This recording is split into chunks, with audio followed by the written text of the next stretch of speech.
Para terminar este módulo, vamos a hablar del diagnóstico y el enfrentamiento del shock en atención primaria, y los tres mensajes que les voy a entregar son estos. Uno, que el diagnóstico de shock es un diagnóstico clínico y que debemos sospechar desde la atención primaria, y que muchas veces uno piensa en shock y piensa necesariamente solo en un cuadro, digamos, de urgencia o de intensivo, pero desde la atención primaria podemos hacer un enfrentamiento y hay varias intervenciones que se pueden realizar perfectamente. Y para eso necesitamos una evaluación sistemática, trabajar en paralelo y buscar la causa. Podemos hacer intervenciones terapéuticas mientras seguimos pensando y recopilando información para hacer un buen diagnóstico. Y finalmente, el tercer mensaje es que el manejo clínico va a ser según la hipótesis diagnóstica y vamos a priorizar terapias eficaces, y por lo mismo voy a tratar de ordenarles el manejo propiamente tal. Para partir, hay que definir qué es lo que es shock. Y shock es más que un número, es más que simplemente una PAM de cierto nivel o un llene capilar X. Es más que eso. El shock es una alteración del flujo y de la perfusión a nivel tisular de oxígeno. En lo que está captando y lo que está requiriendo el oxígeno puede haber dos fenómenos. Uno, puede haber una disminución del aporte, que esto va a conducir a una condición de shock. Por otro lado, también puede haber un aumento de la demanda. Eso hace que también pueda conducir a shock, o en el peor de los casos, en el cual hay una disminución del aporte y un aumento de la demanda, y hace que a nivel tisular el oxígeno esté disminuido. Cuando el oxígeno está disminuido a nivel tisular es cuando hablamos de shock. Y esto es un diagnóstico netamente clínico. Insistirles es que este diagnóstico no tiene que ver solo y exclusivamente con un número. Puede haber pacientes que tengan presiones con PAM de menos de 70 y que pueden estar bien perfundidos, no necesariamente están en shock. Entonces no se queden solo con números, sino que vean al paciente y evalúen un montón de factores que vamos a demostrar durante esta presentación. Lo habitual, y ahí les pongo la referencia donde sale este esquema, y que me encantó porque este esquema es un poquito distinto a lo que nosotros nos enseñaban en pregrado, en que solo se clasifica como hipovolémico, distributivo, cardiogénico y obstructivo. Acá habla de dos factores: la parte superior de la circunferencia, que tiene que ver con volumen en cuanto a hipovolémico y distributivo, y la parte inferior de la circunferencia, cardiogénico y obstructivo, en donde en el caso del hipovolémico hay una disminución del volumen, y los distributivos, donde lo que cambia es la ubicación del líquido. Y en el caso de disminución del gasto cardíaco, lo vamos a dividir en causas netamente cardíacas versus extracardíacas, y ahí vamos a hacer las precisiones al respecto. Esto hace que podamos hablar de sistema circulatorio, corazón, sistema vascular o sangre y fluidos como gran foco para nuestra terapia. Ahora, ¿qué tiene que ver el shock con la atención primaria, con el SAMU, con el SAPU y los servicios de urgencia? Que en general nosotros no tenemos acceso a pacientes con diagnóstico. Nosotros llegan pacientes con problemas, con síntomas, y la evolución y el cuadro clínico en general es indiferenciado. No llega un paciente con que yo vengo con un shock de origen séptico, no vengo con un shock de origen cardiogénico.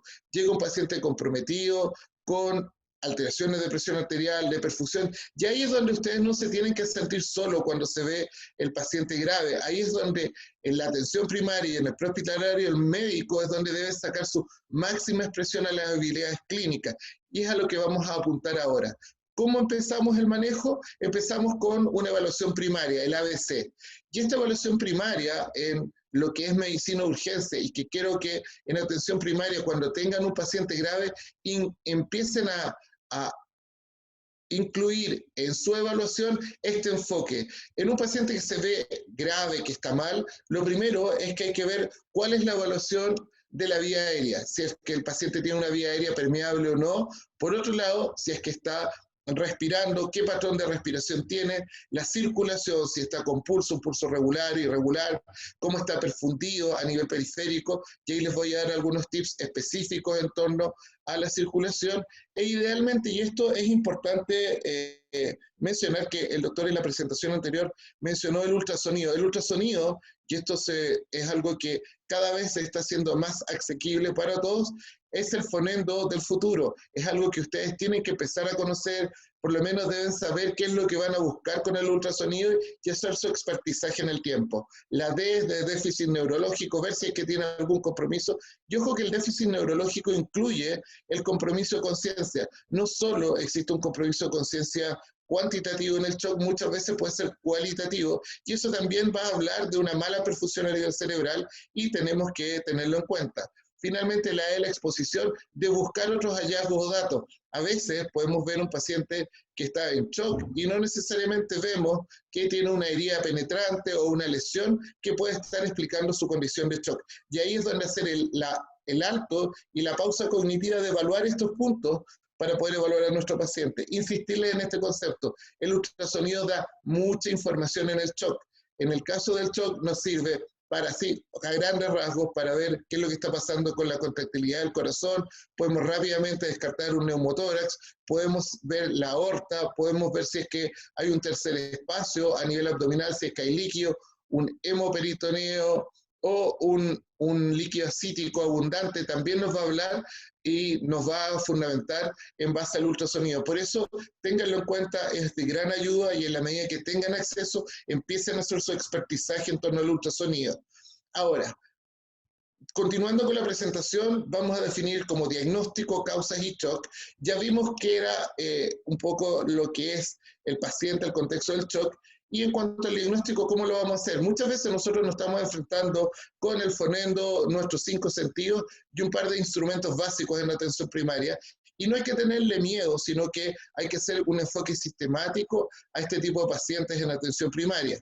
¿Qué elementos vamos a buscar desde el punto de vista clínico? Y para eso no necesitamos ningún tipo de instrumento. Tenemos que ver si es que hay presencia de hemorragia o no, que puede ser espontánea, traumática, puede ser evidente, llega lleno de sangre el paciente, o en el relato puede decirnos que tiene una hematemesis, una melena, una hemoptisis. Cualquier tipo de hemorragia puede conducir, en la medida que sea de una cuantía necesaria, a una disminución de la volemia y eventualmente caer en shock.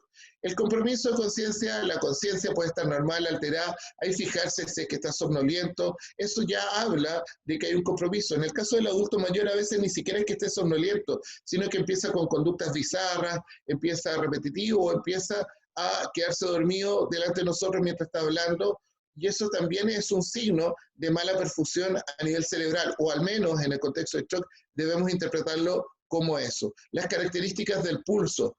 Es muy fácil tomarle el pulso y ver si es que está regular, irregular, si es que está presente, no está presente en el paciente con shock y ver los patrones de respiración. Está usando musculatura accesoria, hay una retracción intercostal. Son patrones que necesariamente tenemos que evaluar y son muy sencillos y no necesitamos ningún tipo de instrumento para eso. O sea, cualquier médico en atención primaria podría evaluar esto.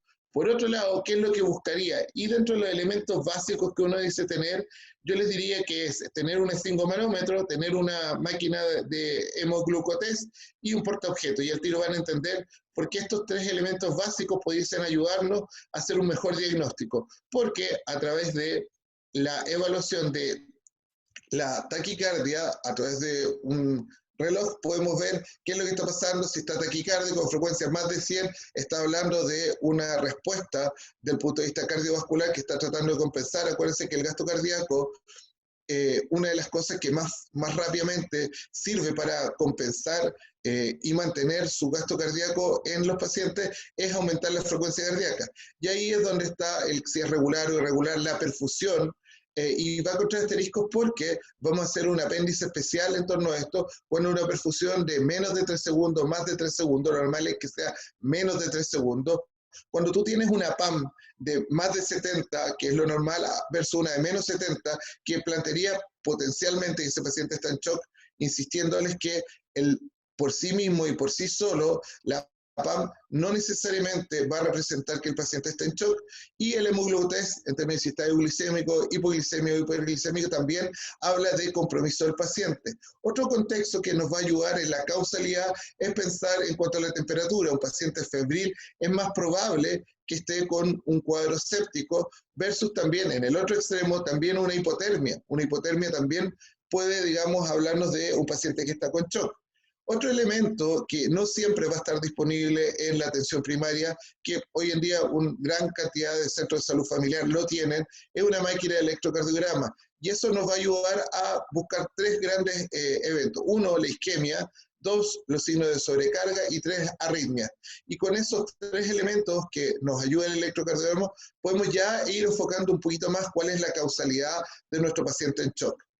Insistirles que la hipoglicemia mata neuronas, aumenta la mortalidad, es importante que ustedes lo tengan en cuenta. Hay condiciones, no solo la diabetes va a ser hipoglicemia, los pacientes con shock por aumento de consumo pueden hacer hipoglicemia, pacientes con insuficiencia hepática, insuficiencia renal, con menores depósitos de glicógeno también pueden hacer cuadros de hipoglicemia.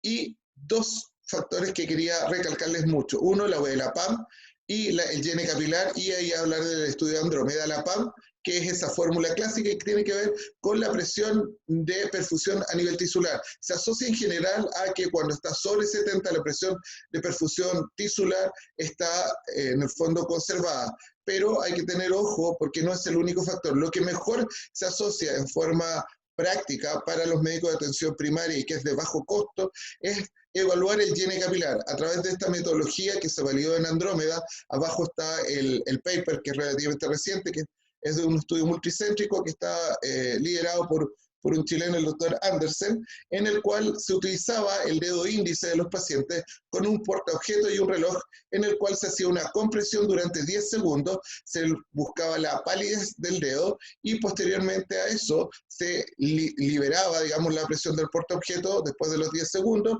y se mide cuánto tiempo demora en volver a su basal la perfusión y el color de ese dedo índice cuando recién lo evaluamos, y lo normal es que sea menos de 3 segundos. Eso es súper sencillo, es muy básico, pero que tiene un muy buen correlato y tiene a tal punto su correlato que lo que habitualmente se utilizaba, que era el láctico, para evaluar la perfusión y la respuesta a intervenciones desde el punto de vista del paciente con shock, tiene una equivalencia, incluso los pacientes que se manejan con gene capilar a este nivel, con flujo tisular de perfusión, que es universal y de bajo costo, tiene mejor sobrevida que los pacientes que se manejaban con láctico en el contexto intensivo. Por lo tanto, esto es un elemento de juicio clínico que desde el intensivo debemos aplicar a nuestra práctica clínica en atención primaria. Si no tienen el portaobjeto, bueno, utilicen, digamos, la compresión manual, pero el ideal es tener una de estas plaquitas para hacerlo más fidedigno y lo más fiel a el contexto en el cual se hizo. Si no, igual sirve el gene capilar del dedo, el que uno comprimía en semiología, y tratar de mantenerlo durante 10 segundos comprimido y después ver cuánto se demora en recuperarse el gene capilar a nivel unguial. Esto es importante porque es de bajo costo y les permite a ustedes evaluar un paciente que está con mala perfusión, que es lo que nosotros en definitiva vamos a considerar paciente en shock. Ahora, en cuanto a las causas, ya vimos que la distribución de estas grandes causas eran 4, pero yo quiero definírselas y reprogramárselas como alteración de volumen y disminución del gasto cardíaco. En cuanto al volumen, tenemos el hipovolémico y el distributivo, en que cuando hablamos de volumen, vamos a tener que hay una disminución de la precarga, hay una alteración de la macrocirculación y de la microcirculación que conducen a una disminución del volumen circulante y que por tanto va a llevar a una perfusión inadecuada. En esto tenemos los grandes grupos de shock hipovolémico, la hemorragia aguda, donde destaca todas las hemorragias digestivas, en términos concretos, el tema de la hemorragia aguda traumática, en que hay un NOx externo, un traumatismo que produce un daño y produce este sangrado con disminución del volumen circulante.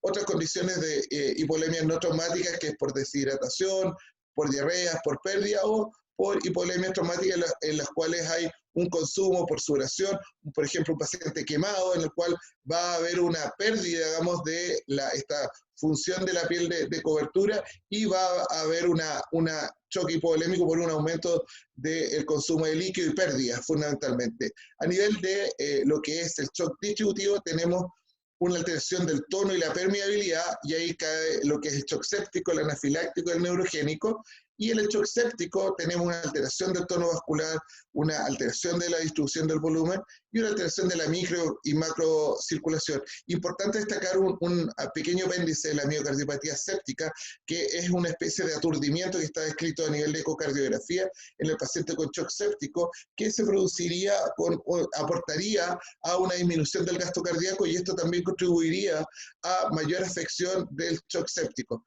Lo otro también destacar que esto se asocia a receptores típicos que son receptores TOL, y que una persona que ya tuvo un shock séptico en general se asocia a ciertos tipos de receptores TOL, y se ha visto que en el tiempo, si ya tuvo un evento séptico, de shock séptico, en relación a otras infecciones, también puede hacer shock séptico, para tenerlo en cuenta. Los shock anafilácticos, y que este es el shock por excelencia que podemos manejar en atención primaria. Ya vamos a hablar del manejo y el tratamiento, pero este es el shock que ustedes deben saber reconocer, que está mediado por IgE la gran mayoría, o mediadores no IgE, mastocitos, granulocitos, en que hay una vasodilatación, hay en el fondo un paciente que está rojo, hipotenso, taquicárdico y que necesita nuestra ayuda. Finalmente, en cuanto a lo distributivo, tenemos el shock neurogénico, que hay un desbalance entre el simpático y el parasimpático por la destrucción de los vasoreceptores, por un lado de las comunicantes y por otro lado de todo el sistema simpático y parasimpático, que produce esta vasodilatación con una hipotensión bastante refractaria. Entonces, tenemos sangre y fluidos por un lado y sistema vascular por el otro, para pasar a la segunda parte del gasto cardíaco, en lo cual el shock cardiogénico es lo más como importante y significativo, que nos asocia mucho a la clase anterior del miocardio, el síndrome coronario, en cómo esto afecta el gasto cardíaco, valvulopatías que se pueden producir, valvulopatías crónicas que se descompensen o lleguen a un punto crónico en el cual van a conducir un shock, y todo lo que es el sistema excitoconductor, que a través de arritmias, con un gasto cardíaco inefectivo, va a producir un shock por una mala perfusión, por mala función de bomba. Y ahí lo que produce esa mala función de bomba es disfunción sistólica, diastólica, alteración del YENE y un gasto cardíaco disminuido. Por otro lado, tenemos el shock obstructivo, que tenemos una bomba que está funcionando, pero por causas externas a esta no es capaz de traducirse en una buena perfusión hacia el exterior. Y ahí lo que se produce en general es disminución de la precarga, aumento de la postcarga y una alteración del ventrículo izquierdo que no logra vencer esta condición. Y ahí lo típico, neumotórax con aumento de la presión intratorácica, el TEP, por el aumento de la presión a nivel pulmonar, tamponamiento, trombosis de la vena cava, disección aórtica, la tipo A es la más clásica, y todas esas son causas que van a producir, digamos, un shock de origen obstructivo. En suma, tenemos corazón y sistema circulatorio. Cuando vemos la parte clínica y los elementos, podemos ya pararnos y bastante bien saber por dónde puede ir el diagnóstico de nuestro paciente.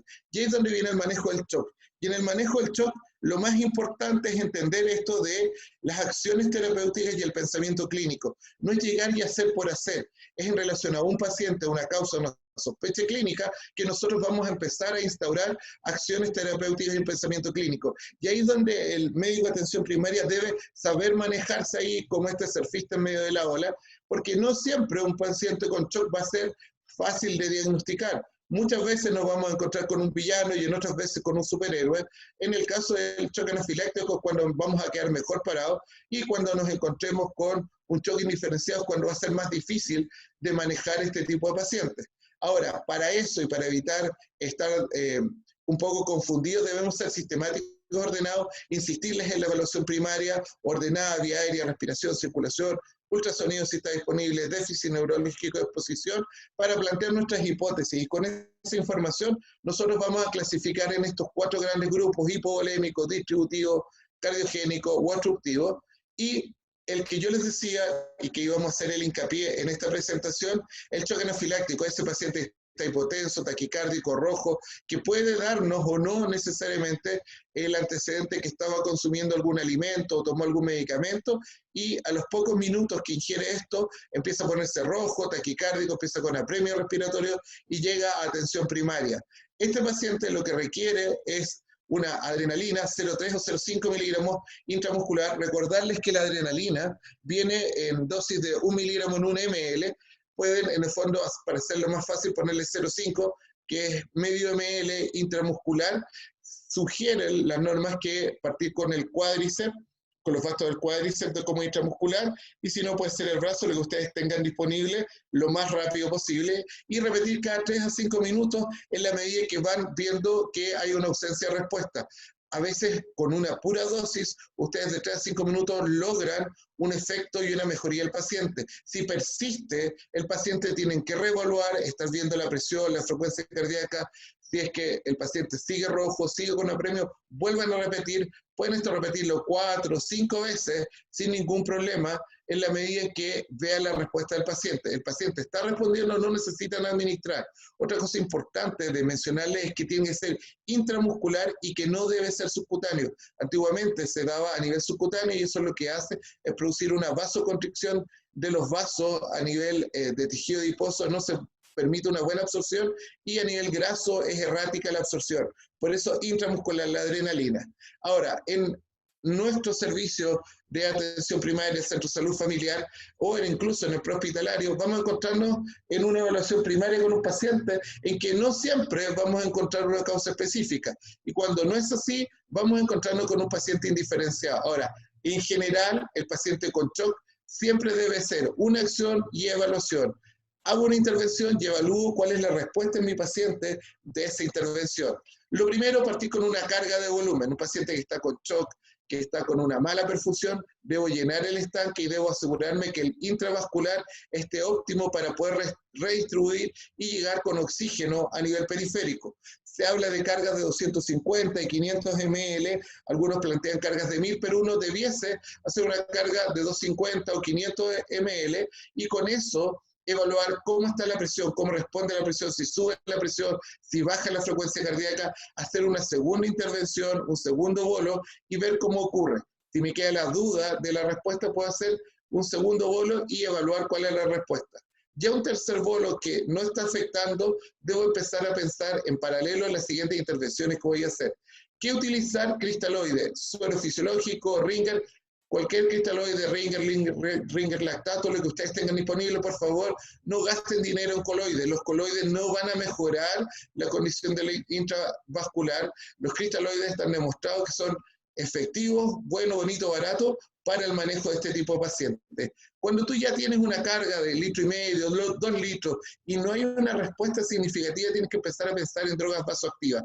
La droga vasoactiva por excelencia, que es como la que más ayuda, como el equivalente a esto que hablaba el doctor en el infarto de la aspirina, que sirve en el fondo para los distintos cuadros coronarios, en la vasoactiva el ideal es la norepinefrina.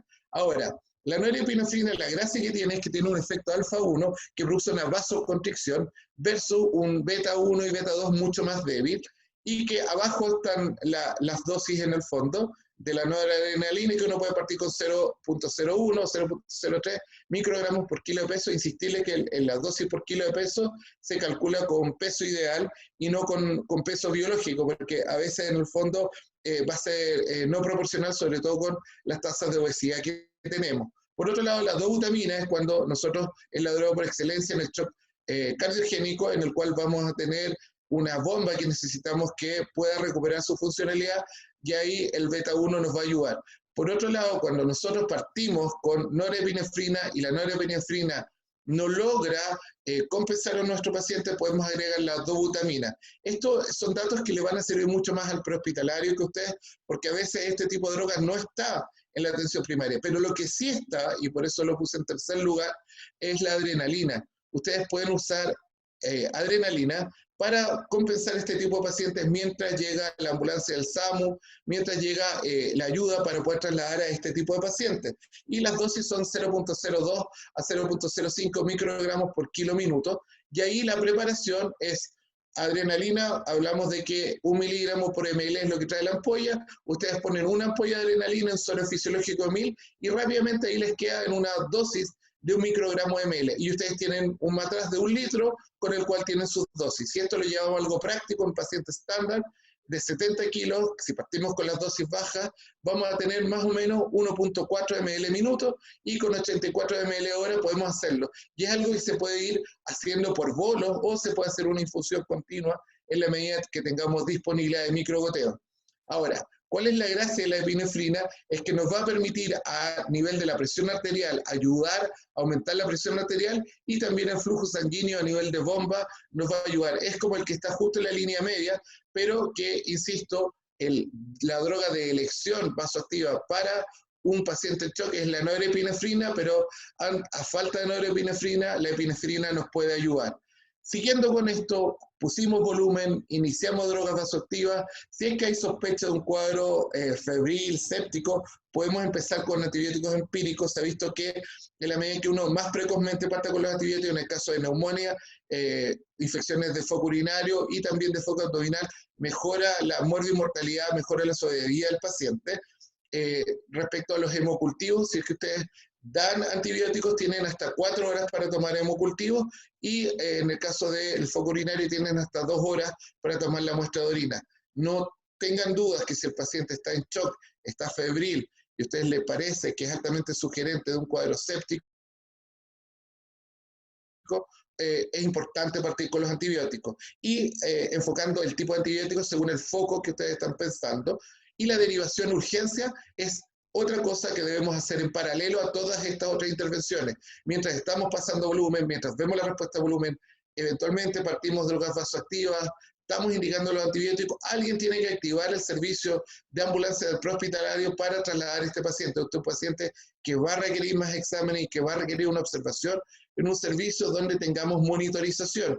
Si siguiera igual y ustedes tienen muy larga espera de que llegue el móvil del SAMU, ustedes lo que pueden usar es corticoides, pensando en la insuficiencia suprarrenal, hidrocortisona, betametasona, dexametasona igual, 200 miligramos de hidrocortisona o betametasona o dexa 8 miligramos es suficiente como para ir descartando causas. La hipocalcemia, si es que tienen gluconato de calcio en su carro de paro, también pueden usar 2 ampollas a pasarlas en 10 minutos y que les va a ayudar y les va a aportar 180 de calcio. Esto ya son medidas desesperadas cuando ya le pasaste volumen, estás con drogas vasoactivas y el paciente sigue hipotenso, pues incluso si respondió con el gluconato de calcio, dejarlo con una infusión y uno hace un manejo empírico. Y si sigue igual, hay que pensar en otras causas, beta bloqueo, intoxicaciones por tricíclico u otros toxidromes que pudiesen estar produciendo el cuadro de shock. No se olviden activar en paralelo a cuando se enfrentan a este paciente con shock el traslado del servicio de urgencia, porque estamos hablando de un paciente que está en atención primaria, en el cual vamos a requerir el manejo por un nivel secundario, en que vamos a necesitar monitorización y otro tipo de medidas, y ahí, con todo lo que ya tenemos en atención primaria de manejo clínico, ver la perfusión, ver la PAM, ver y evaluar a nuestro paciente clínicamente nos ayuda para un mejor enfrentamiento y el prehospitalario, si no tienen drogas vasoactivas, si la ambulancia no tiene, basta con una ampolla de epinefrina en un suelo fisiológico de 1000 para poder empezar a darle pequeños bolos y ir tratando de mantener la presión y una buena perfusión para que el cerebro pueda, digamos, no tener algún tipo de isquemia y llegue al servicio de urgencia para el manejo secundario del paciente con shock. En suma, recordarles, el diagnóstico del shock es clínico, deben sospecharlo en atención primaria, un paciente que se ve mal perfundido, hipotenso, taquicárdico, piensan en shock, la evaluación sistemática, ser ordenados en la evaluación primaria, trabajar en paralelo y buscar la causa, va a ser fundamental para el resto y el tercer paso, que es el manejo clínico según las hipótesis, priorizando las terapias eficaces, que es volumen con cristaloides, uso de drogas vasoactivas, eventualmente antibióticos, y con eso estamos listos para nuestro enfrentamiento al shock en atención primaria. Muchas gracias por su atención. Muchas gracias, doctor.